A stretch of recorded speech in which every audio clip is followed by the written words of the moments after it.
আপনাকে এই কথা বলতে পারি না। ইয়েস, আমি বলছি না যে Awami League is a perfect, only perfect party in the whole world কিংবা হোল ইন বাংলাদেশ। জনাব শাহীম ওসমান, আপনাকে আমাদের অনুষ্ঠানে পেয়ে আমরা আপনাকে আমাদের অনুষ্ঠানে স্বাগত জানাই। বাংলাদেশের রাজনীতিতে শেখ হাসিনা গত 15 বছর যে দুঃশাসন, যে অপকর্ম চালিয়েছেন, তাকে শক্তিশালী করতে তার পাশে থাকতে আপনার একটা সক্রিয় অবস্থান ছিল। আপনার কাছ থেকে একটু আমরা এটা শুনতে চাই। ভারতে পলাতক আছেন মাননীয় প্রধানমন্ত্রী শেখ হাসিনা, এবং আমি বিষয়টাকে আগের থেকে আজ করছিলাম যে এরকম কিছু একটা ঘটনা ঘটতে পারে। আমি এই কথা দিয়ে এটা প্রমাণ করতে চাই না যে ওনারা করেছেন দেখে আমাকে করতে হবে, এটা আমি বলতে চাই না। আমাকে দলের থেকে জানানো হয়, সরকার প্রধান থেকে প্রধানমন্ত্রী জানান যে আমার উপরে হামলা হবে। ইট ইজ ট্রু যে আমাকে দেশ ছেড়ে যেতে হয়েছে, এবং আমি যে দেশ ছেড়ে গেছি সেটা জাতির পিতার কন্যা মাননীয় প্রধানমন্ত্রীর একবার না কয়েকবারের নির্দেশের পরিপ্রেক্ষিতে। আমি আমাদের সজীবদের জয় একটা ফেসবুকে, এই যে আমেরিকা গত 2 দিন আগে একটা স্ট্যাটাস দিয়েছেন, 3-4 দিন আগে, দত্তপক ইউনুস শান্তির জন্য নোবেল পুরস্কার দেওয়া হয়, যাদেরকে আমরা শ্রদ্ধা করি এবং সারা জীবন করবো। ট্রু যে এরা অনেক ভালো কাজ করেছে, এবং আমি নিজেও চাই যে ভোটের অধিকার হোক। আমি কোনো ধরনের হত্যাকাণ্ডকে আমি সমর্থন করি না, এবং করা উচিত না, তাহলে আমি মানুষ হিসেবেই গণ্য হব না। তো একজন মানুষকে আমি গুম করে দিব, খুন করে দিব, এই বিষয়টাকে আমি একজন মানুষ হিসাবে, আমি যদি মৃত্যু হয়ে যায় আমার, আমি কোনোদিন এটাকে সাপোর্ট করব না। এবং অতীতে কে কি করেছে সেই জন্য আমাকে একই পথে চলতে হবে, আমি সেটাকেও মনে করি না। এদের দ্বারা অনেক সব শ্রেণী পেশার মানুষের মধ্যে ভালো খারাপ আছে, আমরা কি এই কথা বলতে পারি না? ইয়েস, আমি বলছি না যে Awami League is a perfect, only perfect party in the whole world কিংবা হোল ইন বাংলাদেশ। আপনি আমার মনের কষ্ট বুঝবেন। আমার 20 জন লোক মারা গেছে, আমার এই পা পঙ্গু হয়ে গেছে, আমি চেয়ারে বসে নামাজ পড়তে হয়, আমার বাহাত পাটা উড়ে গেছিল, ঠিক আছে।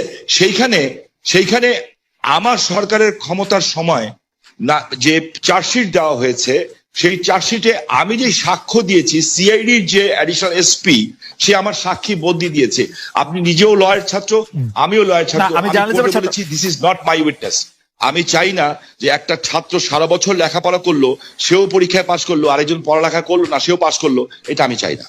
দেখেন, আমি মার্কিন যুক্তরাষ্ট্রের মতো একটা রাষ্ট্রকে আন্ডারমাইন করার কোনো কারণ থাকতে পারে না, কারণ পৃথিবীর মধ্যে এটা অবভিয়াসলি একটা শক্তিধর দেশ না, একটা গণতান্ত্রিক রাষ্ট্র বলা যায়। আমরা পরে যখন আবার আপনার কাছে আসবো, বিএনপির সাথে বর্তমান আপনার সম্পর্ক এবং সেইটা নিয়ে আমরা কথা বলবো, তার আগে আমরা একটু জনাব আন্দালিব রহমান পার্থের সাথে আমরা একটু কথা বলতে চাই। জনাব আন্দালিব রহমান পার্থ, আপনি একজন রাজনীতিবিদ হলেও আমি আপনাকে খুব রেট করি একজন রাজনৈতিক বিশ্লেষক হিসেবেও, যে মানে যেহেতু আপনি টক শোতে প্রচুর আপনাকে কথা বলতে হয়, অনেক প্রশ্নের জবাব দিতে হয়, এবং অনেক ক্ষেত্রে আপনাকে বিভিন্ন ভবিষ্যতে কথা বলতে হয়, এবং এর অনেকগুলি, আমার স্বীকার করতে দ্বিধা নেই, অনেকগুলি মিলেও যায়। আমি এই জন্য আপনাকে একটু ফরওয়ার্ড লুকিং প্রশ্ন করতে চাই যে গত কয়েক বছর ধরে জনাব তারেক রহমানই আসলে বিএনপির হাল ধরে আছেন। বেগম খালেদা জিয়া চিকিৎসার জন্য লন্ডন গেলেন, শেখ হাসিনা জনরোষে বাংলাদেশ থেকে বিতাড়িত।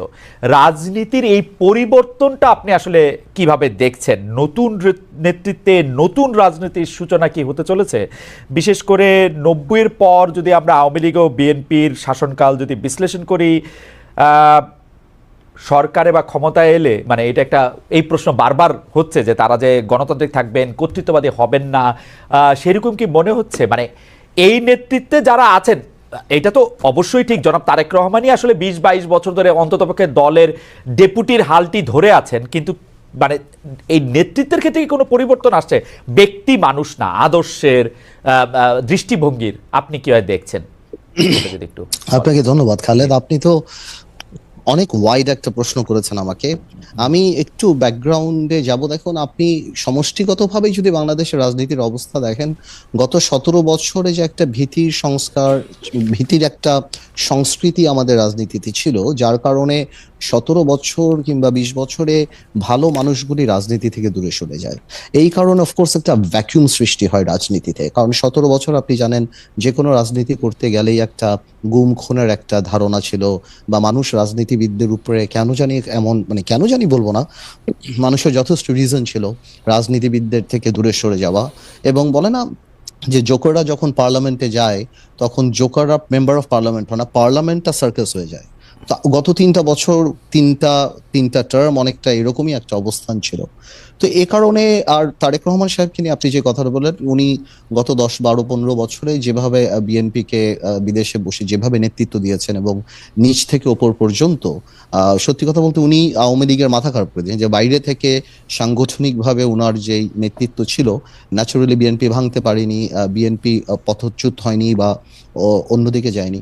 তো সেই ক্ষেত্রে দলের মধ্যে এবং আমি মনে করি সারা বাংলাদেশে ওনার একটা আলাদা গ্রহণযোগ্যতা আসছে। এখন বিএনপি সামনের দিকে যদি ক্ষমতায় আসে, তাহলে বিএনপি কি করবে সেটা নির্ভর করে সত্যি কথা বলতে বিএনপির সমষ্টিগতভাবে বিএনপির মানসিকতার উপরে। বিকজ আপনার ডেমোক্রেসি তো অ্যাকচুয়ালি ইজ আ মাইন্ডসেট। আপনি আপনার বিরুদ্ধের কথাকে সুযোগ দিলে ডেমোক্রেসি থাকবে, আর সুযোগ যদি আপনি না দেন তাহলে ডেমোক্রেসি থাকবে না। তো এটা সম্পূর্ণরূপে একটা মাইন্ডসেটের ব্যাপার। এখন বিএনপি যদি ওনার কর্মকাণ্ডে বা বিএনপির কর্মকাণ্ডে যদি সেই রিসিপিয়েন্ট বা ওই রিসিভিং এন্ডে থাকতে পারে বা ওই মানসিকতা থাকতে পারে, এবং এই 17 বছর এত কিছু দেখার পরে যে আপনার রাষ্ট্র পরিচালনায় ব্যর্থতা বা পতন, বা যেটা পতন বলবো না, আওয়ামী লীগের তো, যেটা আমি আপনাকে আনঅফিসিয়ালিও বলেছি যে আওয়ামী লীগ এমন একটা রাজনৈতিক দল যার বাংলাদেশে শুধু রাজনৈতিক পতন হয় না, এই সামাজিক পতনও হয়েছে।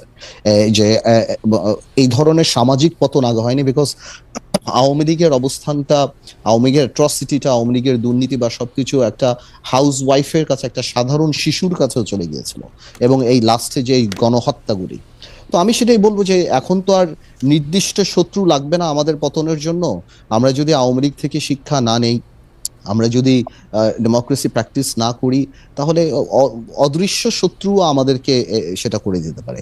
তো আমার মনে হয় ভবিষ্যৎ তো আর আমি বলতে পারবো না, এটা ইস্যুর উপর নির্ভর করে। আজকে পর্যন্ত আমি আমার জায়গা থেকে বিএনপির সাথে যতখানি কথা বলেছি, যতখানি রাজনীতি করছি, আমি যথেষ্ট অ্যাকোমোডেটিভ। এবং আপনি যদি ইদানিংও দেখেন বিএনপির 31 দফা থেকে আরম্ভ করে অন্য সবকিছু, বিএনপি আমাদের সবার সাথেই কথা বলছে, সবার কাছ থেকে ড্রাফট নিচ্ছে, সবার কাছ থেকে উপদেশ নিচ্ছে, তারপর ওনারা এটা বাস্তবে আসছে। তো আমি যথেষ্ট অ্যাকোমোডেটিভ নেচার বিএনপির দেখতে পাচ্ছি। সো ইনশাল্লাহ আমি প্রোগ্রেসিভ থিঙ্কিং, আমি মনে করি আর খারাপ কি হবে, ইনশাল্লাহ ভালোই হবে।